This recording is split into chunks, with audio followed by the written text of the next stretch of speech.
This is self-made.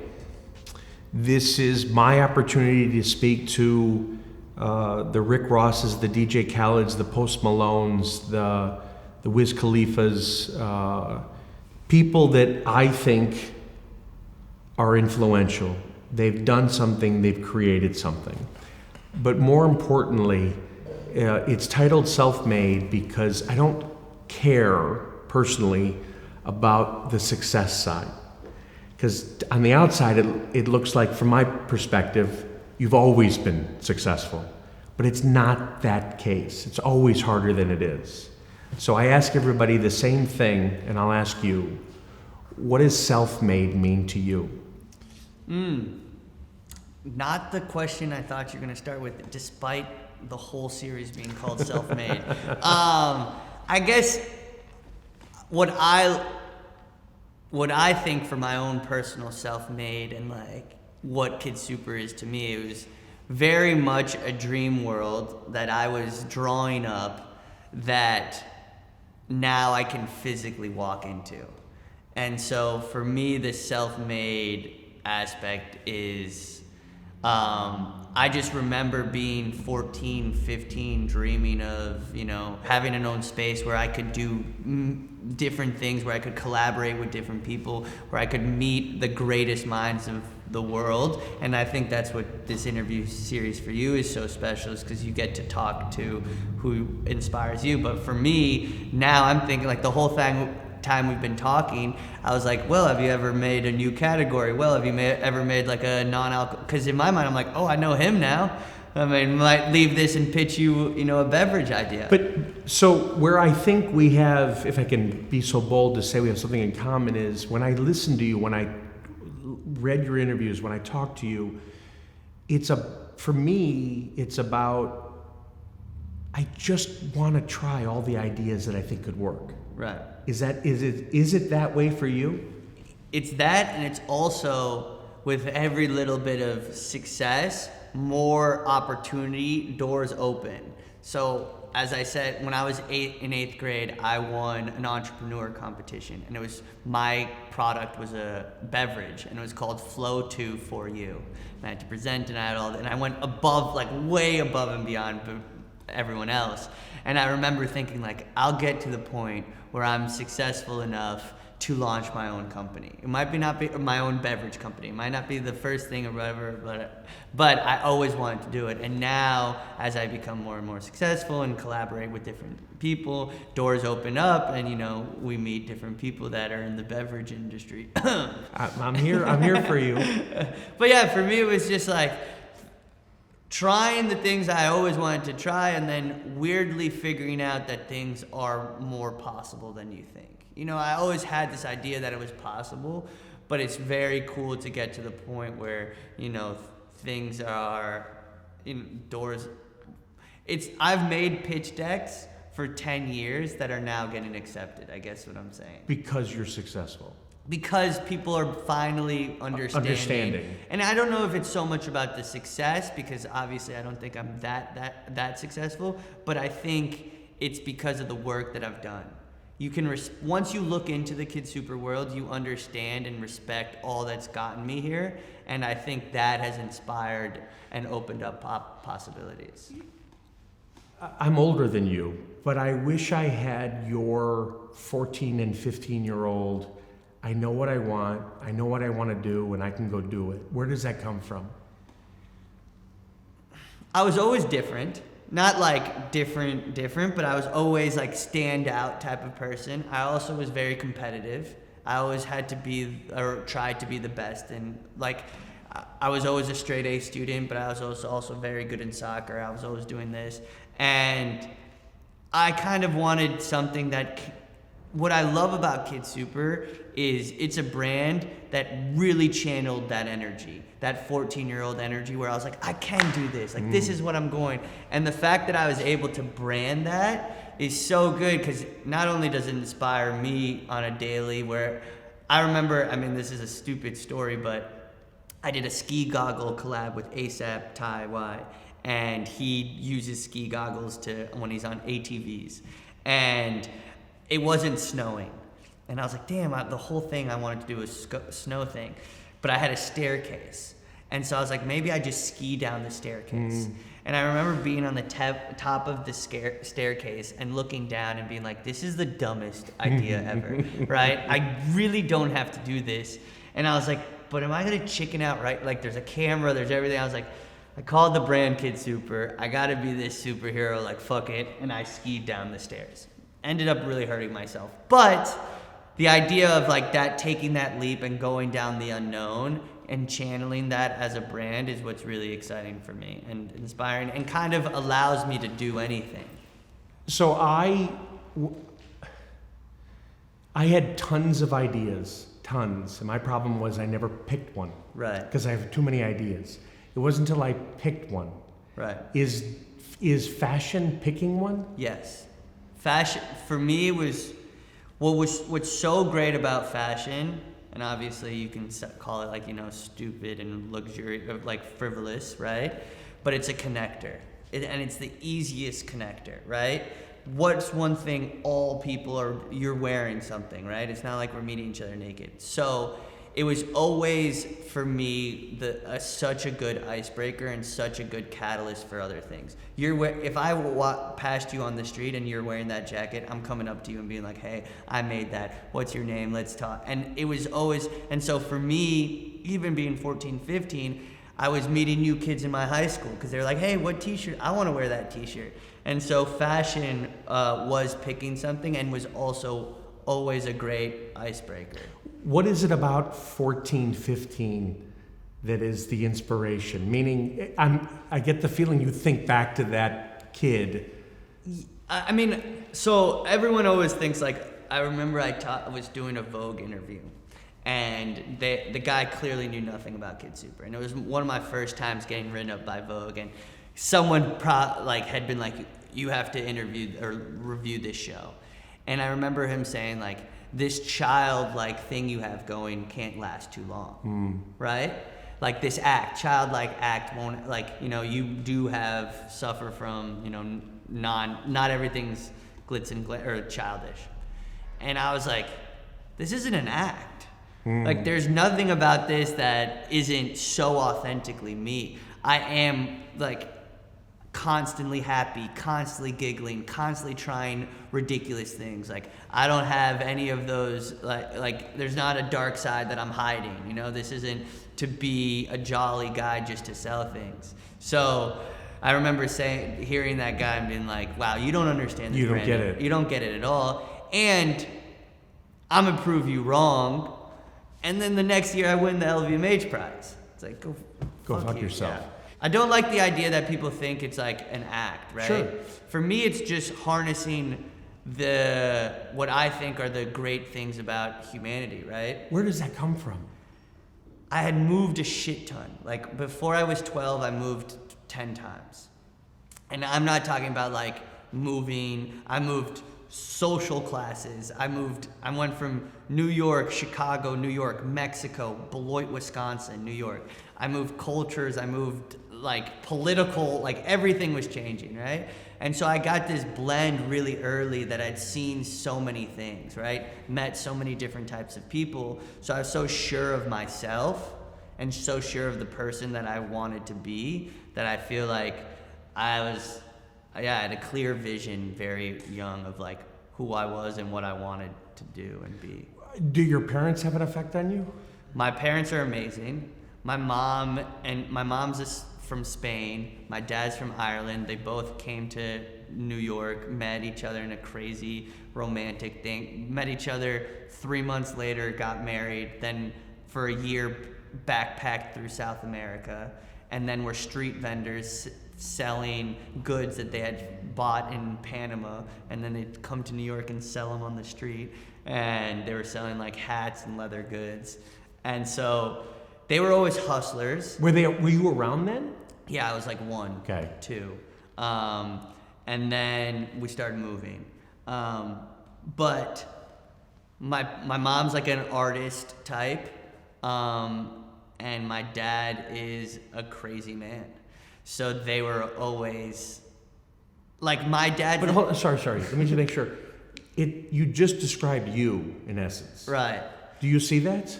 I am like the perfect blend of them. And what I love is like, they definitely left where they were from for opportunity, right?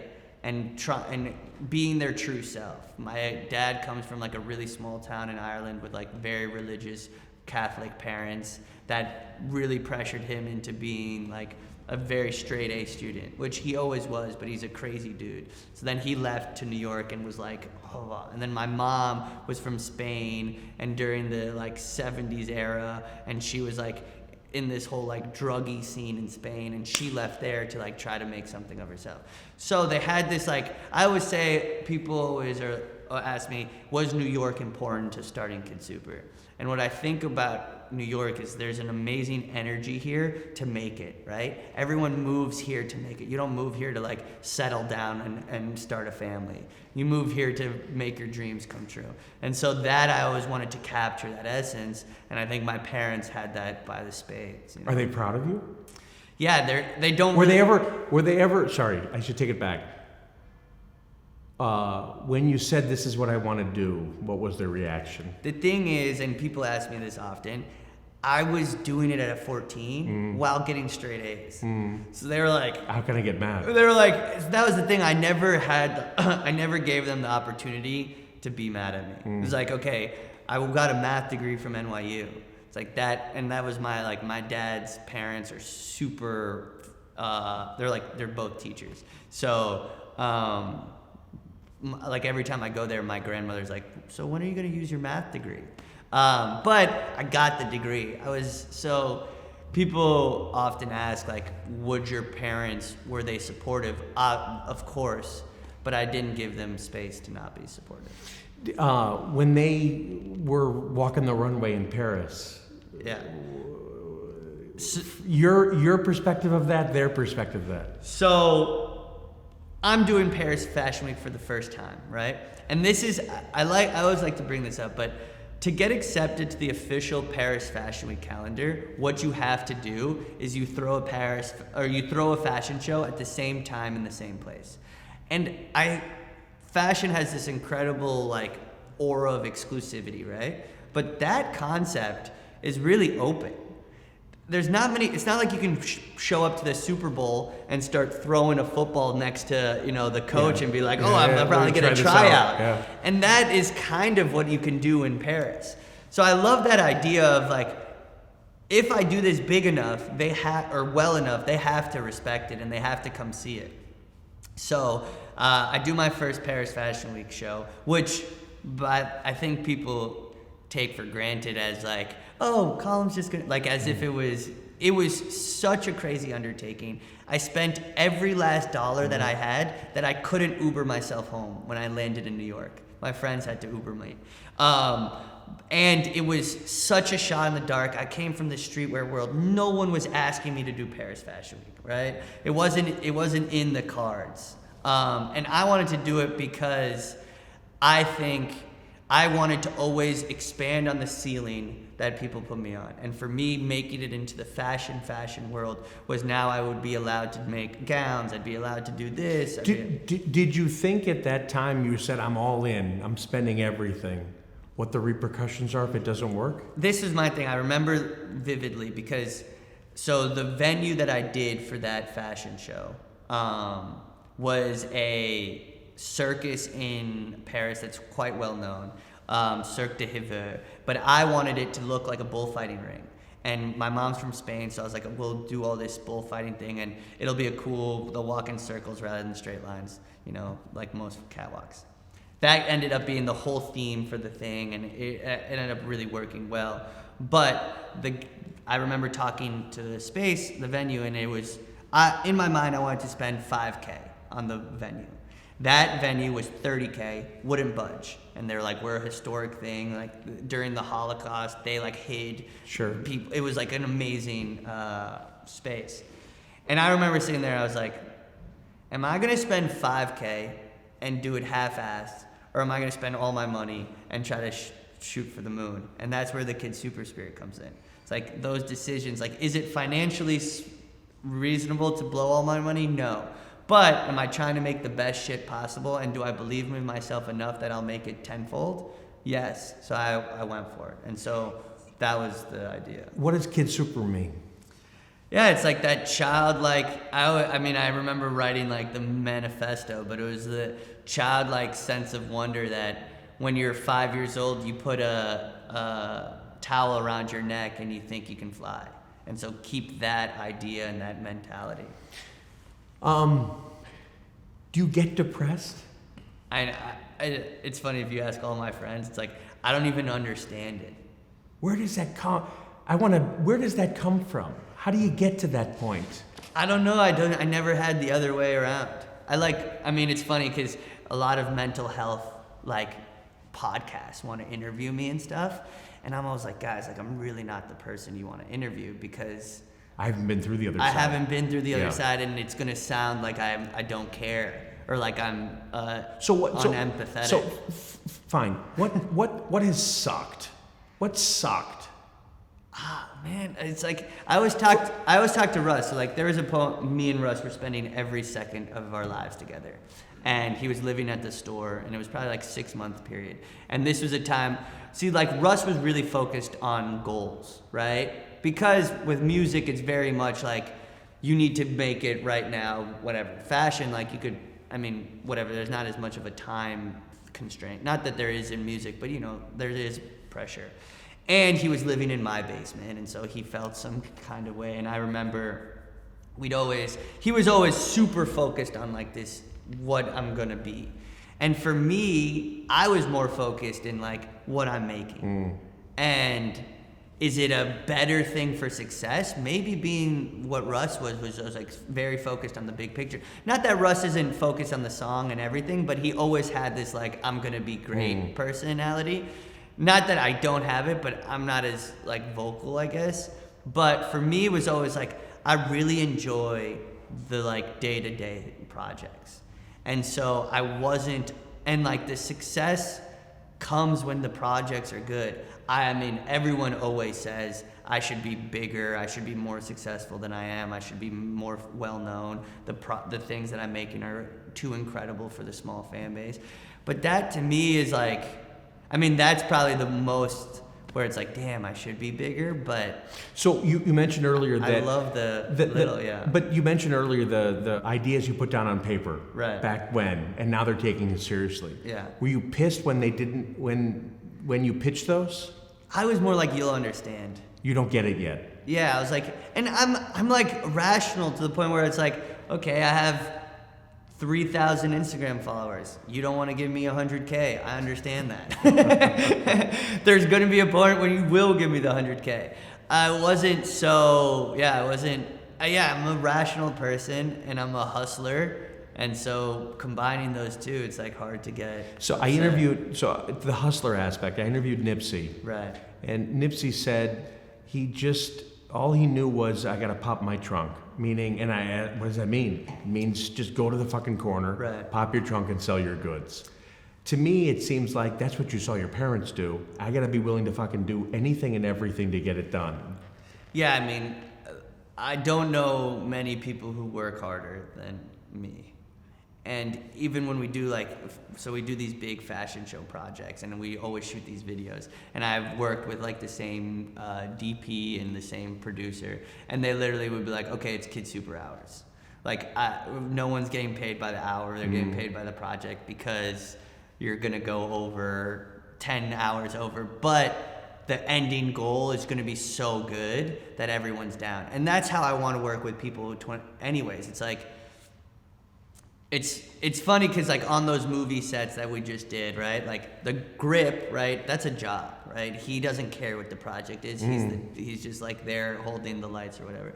But for my projects, I want the guy to be like, this is the most exciting project of my life. Like I'm willing to go the 10 extra hours. And that was like, we did one scene or one video where everything that could have gone wrong went wrong.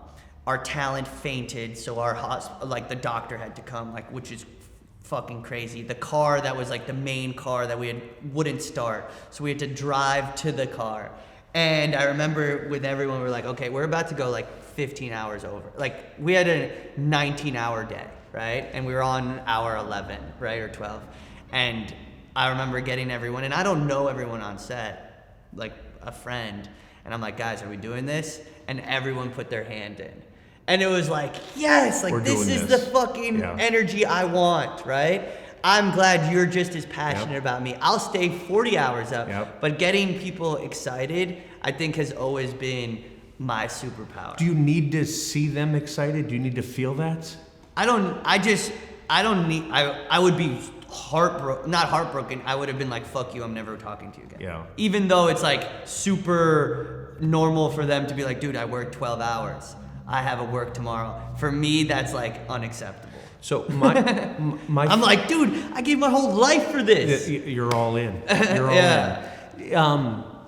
My favorite movie in the whole world is Willy Wonka. Okay. It's my favorite movie. My favorite movie. To me, you are Gene Wilder. You're that character. I got so mad when Timothée Chalamet got the role of the new Willy Wonka because it should have been me. It should have been. I'm so upset. But does that movie, does that feeling resonate? I mean, I get called it all the time because not only am I living in a Willy Wonka world, I also kind of look like Gene Wilder. You do. You do. So yeah, no, I get it often. I do love the whole concept. I mean, the studio that I built in the basement that Russ lived out of, that went platinum because of Russ and many other artists lived out of or worked out of, has an M&M machine, right? That you slide open. And this was a huge, if you watch my most recent fashion show, it's all about stealing that, and that was like a really big moment in my life. But it was literally like walking into the chocolate factory. Like it's a chocolate M&M machine. So yeah, the Willy Wonka is definitely a spirit that we like. And I always think like, why would you live life any other way? That's my main thing. Like all my friends, and I mean like I'm getting to the age now where my friends are like settling down or like, you know, maybe getting engaged or whatever. And they're like, their lives are thinking like, oh, I'll go move to like not New York City, you know? And I'm like, how the fuck is that fun? And like, I mean, it's actually hilarious that I'm bringing it up in this interview because I'm always roasting my friends. I'm like, I hate your girlfriend. Or like, why are you moving away from like, what, you don't want to live 10 of us in a building? They're like, dude, I don't want to do that for the rest of my life. And I'm like, you don't why? Get it. Yeah, you don't get it. Like, what's more fun than this? Like, I understand having a girlfriend and that's a great time, but like, come on, I met your girlfriend. She is not fun. Do you think to yourself, like I do, because I think of myself as the underdog, that I can't compete with these big giant companies. I can't compete with how they do what they do, where they do it. And my first 6-7 years was horrifying because I tried to copy them. Not copy them, but follow that playbook. It wasn't until I stopped and I'm like, I can't do it. I just gotta be me. And me is, I gotta be a little bit different. That me is different. Right. Do you think that way in every design and everything you do? So that's a great, I love that for many reasons. One, because you see yourself as this underdog, but from the outside looking in, I've had Belaire. Did I think it was some guy? No, I thought it was like a legitimately 200-year-old family that's like in France that lives in chateaus. So I love the like, and I think that's similar with Kid Super. It's like, even when we were talking about this, it's like people think 25, 100 people work for Kid Super. But it's never the case, obviously. But the underdog aspect, I love and cherish because it allows you to make this blue drink. Correct. Right? It Correct. allows me to do and blend the rules. I always want to keep that underdog mentality and energy. And even like when I'm collaborating with brands, right? I had Nike, Adidas, Puma, right? And I was talking to all of them. Adidas, Nike gave me like the worst offer ever, right? And Puma gave me this great offer. And I wasn't second guessing about going to Nike or blah, blah, but obviously like every kid, I'm a huge Ronaldinho fan. Sure. Ronaldinho was the face of Nike. I was like, man, I can't wait to be Nike and then I'm gonna do something with Ronaldinho. But I also was like, wait, I'm kind of the underdog, right? Yeah. I should work with the Underdog Correct. brand. And like, not that Puma's this like underdog, Correct. but in the grand scheme of those top 3, it's a little bit of the underdog. And since they know they're a little bit of the underdog, they allowed me to go crazy, Correct. right? I got 10 shoes out of them, completely original silhouettes. Like, you can't even touch Nike. It would take 4 years, and they only do it with like, I mean, there hasn't been an original silhouette from Nike in a collab like almost ever. Fear of God was like the only one that got it, and guess where he is at now? Adidas. So when you have the underdog spirit and working with other underdogs, you get to experiment. You feel it. And you feel it. do cool things. Does it?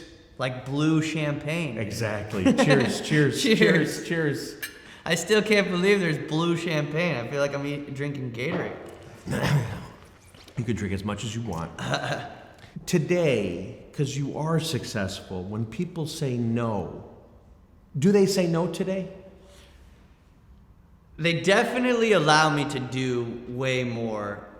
Also, like, young brands have the most power they've ever had ever, right? Because we have our own social media, because also not supporting young brands is such like a taboo thing. Like, I just got a cease and desist. What's the? Cease and desist. Cease and desist. I don't think it's cease and desist, because then that wouldn't work. It's a letter from Clark's because I used Wallaby name, which I just thought was Moccasin. I didn't realize they owned Wallaby. Anyways, them, like, all they said was take down that name, which doesn't, and I was like, I just responded, let's collab, right? But What was the response to that? well, it was like a official letter they Yeah, yeah. mailed to me, so I just put it on Instagram and was I want to like, use that line. I was love like, that line. let's just collab. But it's funny that nowadays, like, that's what it is. Like, their best interest is supporting me. But that's what I think is wild, is what they should have done Yeah, is, let's do something. but they will. They're gonna collab. Do you feel that? Like, They have to. no, but why do you say that from is that your mentality or from a business perspective? It's not like a mentality thing where, because I don't love that, and it's funny because, like, the manifesting thing, because I know it's big in many entrepreneurial people where they like write down their goals and then like fold it up and then they read it up 10 years later and they're like, I always do. I think a little bit of that, like, yes, writing down your goals is important because you're planning, right? But sometimes I think it affects people. If it doesn't work out, I think that leads to, like, mental health issues and depression because you were like, but I was manifesting. Yeah. But you said, and I'm going to throw it back at Yeah. you, I read in an interview or somewhere that I have a bunch of goals that I want to accomplish. Always writing down goals. So what are the goals? I mean, like, I'm a big to-do list writer, and I write like it's just memory, but also just like writing, and it'll be literally like, take out the trash, and then the next line will be like, make Kid Super the next Red Bull. And like, those will be like my today lists. And so one's so big, and one would be just like hilariously small. But for me, the goals is like, my active goals now are, I really am working on this Kid Super television series. I'm trying to get this building fully functioning up and running with the recording studios, the screen printing, the cafe, the storefront, the gallery, the podcast area, the photo shoot. Make this like a real community center, and the soccer field. And if I can perfect this, then I can grow it. Okay, let's open one in Atlanta with you. Let's open one in Japan. Let's open one blah, blah, blah. And those are like the goal plan now, but with all of those little goals, once one becomes completed, so many other doors open, and then your goals expand and your goals. Did you learn that? Yeah, You know what I mean? Like, yeah, I guess again, back to like being logical, I was like, there's steps to everything. get there. Yeah. And what are those? If you asked me at 15, was I going to be a fashion designer? I would have definitely said no. if you asked me, Colm, will you have a TV show at 26? I would have been like, yes. Right? So those, you know what I'm saying? It was like, I always thought I was going to do these different things. I just didn't know what was going to brand it or what was going to get. I always wanted to be like a creative mind that could apply their vision towards different things. So you said, and again, I'm going to use your words, you said somewhere, it's not about the money. Right. What does that mean?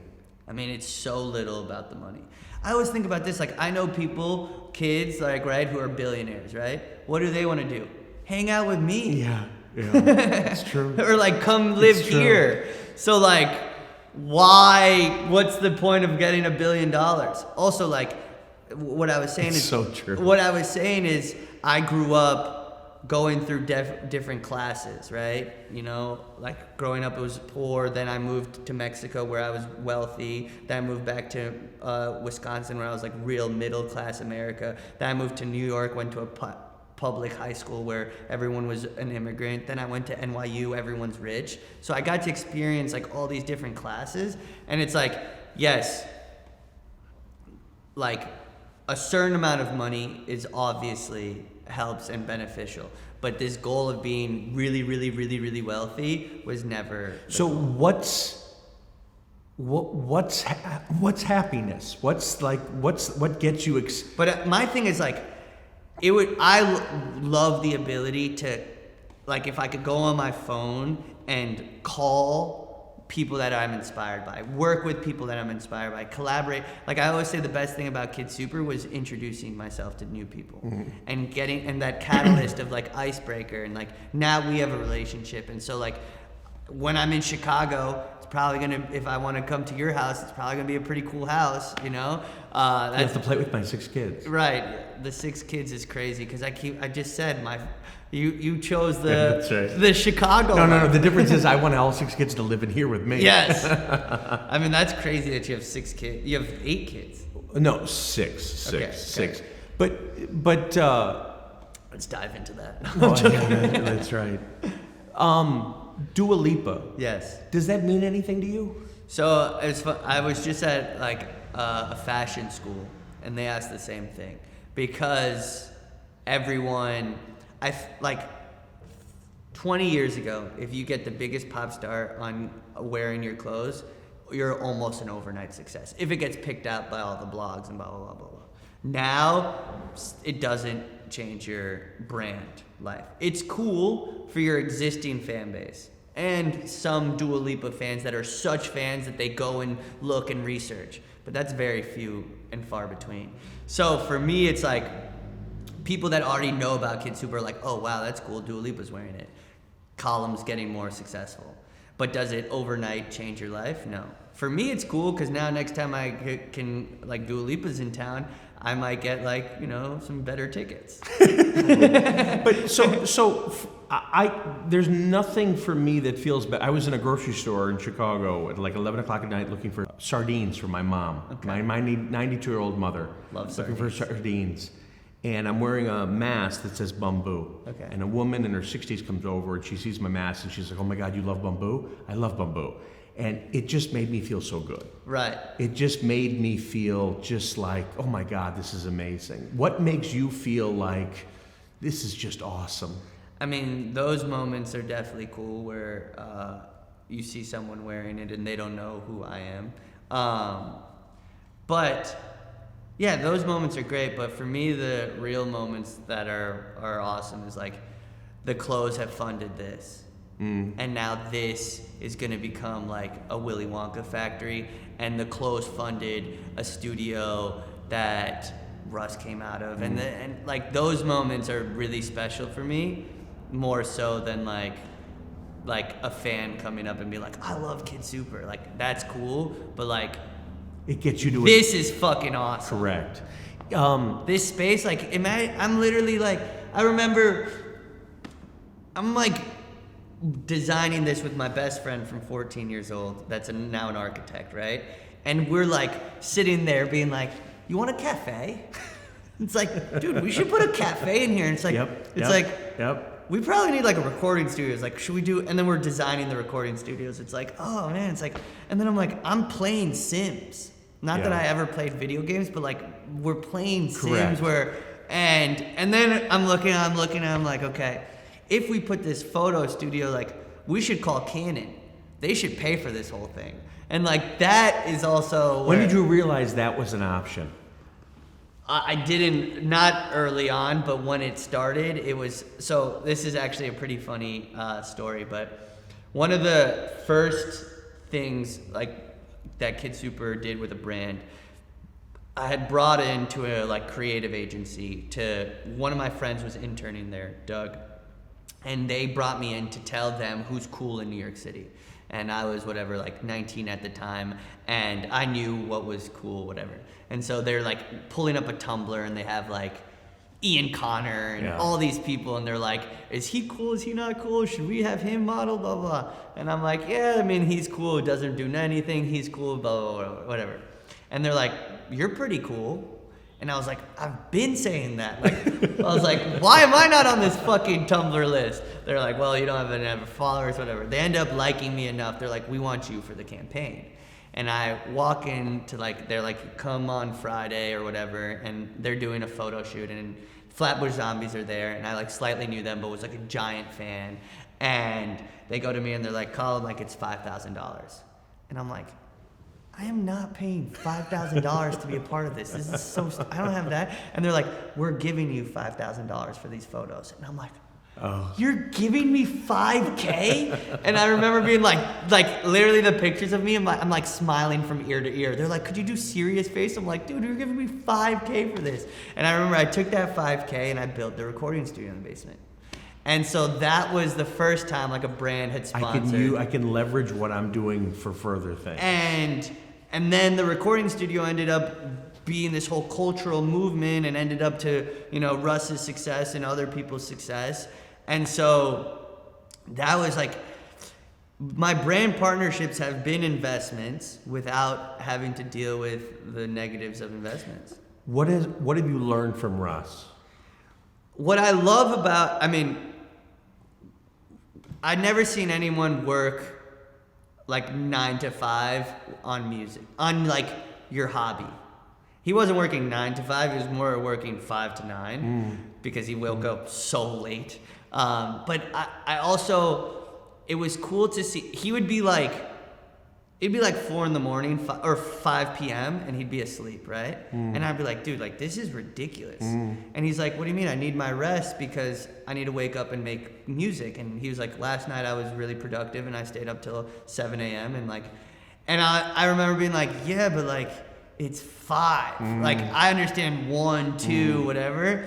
And so he really took himself as like a professional athlete where he was like, I work, now I rest. Yep. And now I work again and I rest. So like those were cool. And I remember one time it was the SoundCloud era and he was dropping a song a week and we were kind of like, we were there when he did that. We didn't inspire it, but basically when we first met him, he had a SoundCloud that just had like 10 albums and like all, and we were like, dude, what the fuck is going on in your sound? Like, it's so hard for a new fan to come into this because there's so much music and there's no plays. And he was like, whatever, he always tells this story, but like he was looking at his albums that he dropped and the first song would always have more plays than the last one. And he was like, my first song's not my best song, my 8th one is. Okay, let me just drop singles. And that was his concept. But I remember one time he was looking at the analytics in SoundCloud and he weirdly he got like 20,000 views. And that was like his big, like, oh my, 20,000 plays. And like 50% of them was coming from Saudi Arabia. Yep. And he was like, what the fuck, Saudi Arabia? And he went downstairs and he made this song. And I go down there and I'm like, what? He's like, dude, I got a song. And it goes, she be looking like she's straight from Saudi, probably because she's straight from Saudi. That was the hook. And I remember being like, this is the dumbest hook of all time. He's like, watch, dude. He's like, we're going to be huge in Saudi Arabia. Drops it. The Prince of Saudi Arabia is like, this is my anthem. And so him being like hyper aware, but also like willing to like drop, willing to experiment. But I interviewed Russ. Yeah.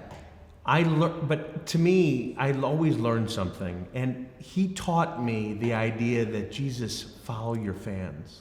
Yeah, he definitely did that. Know where they are and build off them. The best thing about that is everyone thought he was Saudi Arabian. Correct. And the comments would be like, he's from Saudi, and people would comment like, no, he's Italian, and he'd delete it. And he's like, I'm not gonna say I'm Saudi Arabian, but I'm gonna ride this train as long as I can to like, I'm never gonna say it, but I'm not gonna say I'm not. What do you think he would say that he's learned from you? He definitely, think the one thing he respects about me, a ton, is like my taste level. He's like always sending me things to taste, and I have a really big high taste thing. He's always been telling me like wants me to focus, as I was saying. He was like, dude, just focus on it, because I'd always be doing random stuff, and the mutual respect we have for each other is so strong. And like another thing is like living with someone, you really get to know. I mean, we were literally like same bathroom, same meals, same da-da-da. So, and it's really cool to, I mean, my mom moved to New York in the 70s, and she'd always talk about like, well, they'd go to parties and like Basquiat, Warhol, and she was like in an acting thing with like William Dafoe and Steve Buscemi. And I'm like, what? That must have been so crazy. Yeah. And then she's like, yeah, but like, they're normal people, and like she'd be like Julian Schnabel, and like, they're not even great. Like, I don't even like them. And I'm like, what? In my mind, these are like superheroes, right? And I always remember, I was like, I want that to be my New York. Like, how do I get that? Yeah. And that was a huge influence and inspiration to building the store. I was like, I'm gonna create it myself. And now it's kind of crazy where it's like, Russ is a superhero to people. And we've had Joey Badass and Dominic Fike and Lolo Zuai, and all these people live and work out of the building. And now we have our own little creative era, which I love. It is... That's why I think it's so important to create these spaces. Correct. Because I was like, I want these people to come. And it's one thing to meet you one time, but it's another thing to like really work together and be in each other's environment. Don't you think those people are younger though? In the sense of, it's like, it's motivating the next people. Get them excited. Well, that's the thing. I was, 20 to 27 was my era of like really having that other space. And it was beautiful. And now I'm getting older, right? And so like in 10 years, I don't know if I can be like grinding it out with another 20-year-old, as you obviously know yourself as well. Hey, not at all. No, but I'm saying you live in Chicago. Correct, right?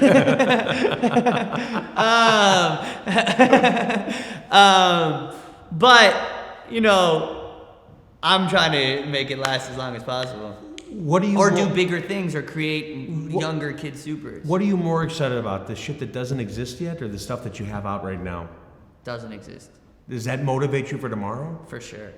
And what motivates me tomorrow is like every time I open a little door, another door opens, and I'm like, wow, there's a path here. Who else out there motivates you? What brands? What people? What artists? Fuck, I'm really bad at this because I have like a horrible not memory, but just like. Or what motivates you? Saying the potential of stuff. What motivates, I'll see something that I really like. I don't know if it's like a specific person, but I'll see, even on fashion stuff, like a cool campaign or a video, or like, I remember I saw like this Kickstarter of this woman in Africa who made a soccer ball that during the day you'd play with, but the kinetic energy created a battery and you could plug your phone in. And like that little clip has inspired. I've been like trying to inspires you. I've been trying to get in contact with that woman forever. Yep. And supposedly now she's like the head of like some big thing. So that it must have financially not worked, but it will. But I was always like, man, that's a product that's something I want to see. But like, talk about that, couldn't be more left field than, but that sticks. That works for you. Yeah.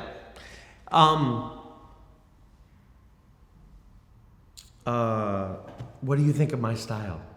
This style, what I'm wearing. But okay, let's be honest, it's not that out of your ordinary style. You are already like a Willy Wonka character yourself. But it feels good. I mean, you look great. Really? Could I be a model for you? Could I be walking in Paris? One, we can make that happen like overnight. Let's own this. Own this moment. It's funny because I always forget that like it is pretty crazy to walk a Paris fashion show and be on the cover of Vogue. And now like I have that power to give to anyone. And I'm like, you want it? You can have, like. So my question then is, who is your model? Like, what's your model? What's your muse? So it's funny. This is actually a hilarious thing, but some big article just came out about the use of plus size male models in fashion. And I had used in my last show a bunch of fat guys, right? And they were like, you're so progressive, like, oh, it's so amazing, like that you're using plus size model, and like fighting for the like body positivity. And I responded, I was like, look, there was no body positivity vision for me. I use models that I want to talk to. I use people that I want to meet. Yeah. Some of them are skinny, some of them are fat. That's it. And so like my thing is like, I only want to use the models is like how you use this self-made thing to introduce yourself to new people and build relationships. That's how I use models. And so whatever I can do to meet a cool person, and if they want to model. So I told Kojo on my team when he sent it, I said, Kojo, I hit him a note back because he shared with me you, and I'm like, oh my God, I love it. I want to be his muse. Can you please hit him up and see if I can be his muse? I want to be that. We should 100% get you in one of these next Paris fashion weeks. Also, you have cool style. So I'm curious, this doesn't have to be in here, but I want to ask. When you bring up streetwear like Supreme, to me, and I get the collabs, right? But you're not Supreme. Like that's the logo and that's the brand. Well, do you like? I can't imagine you like that's your space. I think like for music, right? You have to kind of respect the music that came to where you are now, and Supreme is that for me, right? Got it. They're the Godfather. Also, lasting for 30 years in cool world is really difficult. I mean, think about it with musicians. It's like there's very few musicians who have had 30 years of cool. So Supreme has had 30 years of cool, and I think like this year has their most struggling in cool because they got so big, and then it was public that they got bought out, so they're no longer, and the whole thing with streetwear is being this like underdog, counter corporate world. So then you sell to a huge corporation. It's like you're losing your sauce. But for me, it was like I love and respect Supreme, and I mean like they come out with like so much collections. Like they do like fall, summer, spring, blah blah blah blah blah. That's really not easy, and they're always have their finger on the pulse. I'll always be like, damn, how did they know to drop the fucking this jacket right now? Because everyone's making a year in advance, so they're a year ahead of what we think is cool. Everyone is, or 2 years, whatever. So on that note, I always love and respect Supreme. For me, though, it's like it's a different spirit, but it's good. They're their way, I'm my way, and that's why we can both coexist.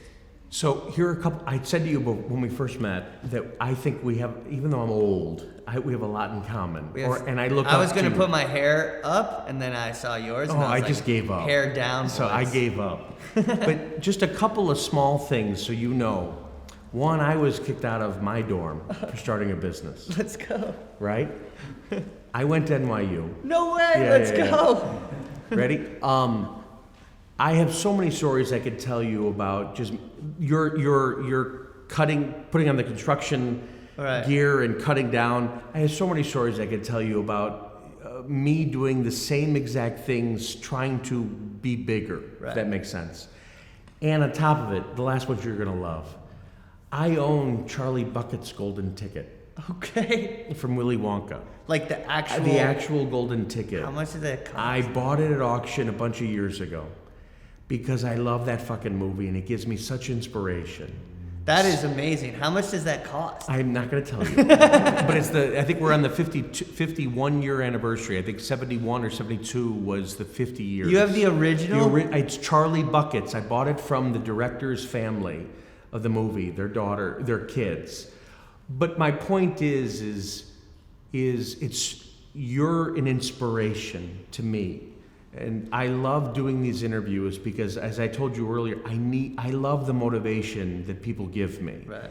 And what's unlike you versus everybody else is you're like that movie where he took the pill and he's got all this energy. I forgot the name of it. With Bradley Cooper. Limitless. Yeah, Limitless. But you, when I look at videos of you when you're 14 and 15 and 16, it's the same fucking person. Right. So that energy, that feeling, God, it's just inspired. I get it, and people always like, I'm like, how could I not be more energetic than the 14? Like, I got more ideas and potential now. Like now I can't call. Like when I was 14, I couldn't call anyone to get anything to happen. Now I can get many things. So it's even more exciting. Like after this, at 5 p.m., I have a meeting with like a talent agency about the TV show.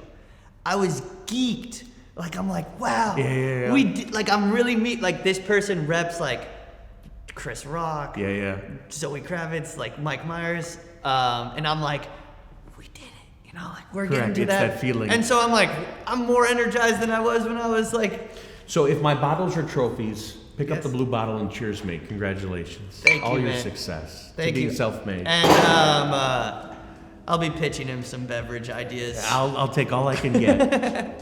Thank you Cheers, so my much. friend.